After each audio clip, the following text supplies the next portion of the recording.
This is the first wheel I've ever made like this. A couple of things to do that I didn't do.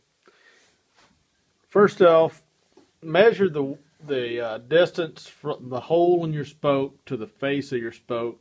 If you want it to match this, great. I made mine a little bit wider, so I have to elevate this wheel during the glue up because my spoke is going to stick out slightly proud of this or higher.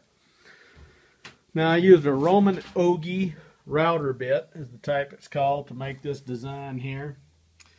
Something else I screwed up on, was one of my biscuits I got off center. I wasn't paying attention. I'll have to patch that up. And then also, when I come through with my router bit, I didn't realize I'd be so close to the edge. So there's 3 little spots that I'll have to go back and I'll just mix up some sawdust and wood glue and patch those.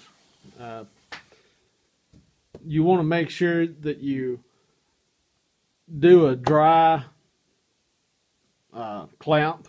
So get all your spokes in, get your hubs in, get your biscuits in, clamp it up, make sure everything fits and you're happy before you even think about gluing this thing together. Another thing I did to help myself out, one end of the spokes, I put a stop on them. So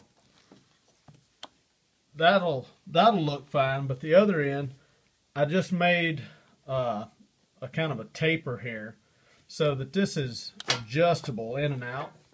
Because trying to get everything here exact, you know, I'm not a machine, so I can't even duplicate the spokes very well. If you look at them, I mean, I tried, but I'm not going to tweak on this for a week trying to get all these exact. It's just a spinning wheel.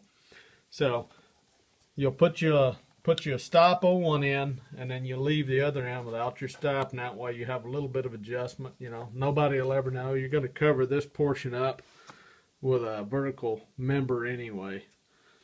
So just number one thing, make sure you do a dry fit on everything, clamped, and make sure it looks good before you think about gluing.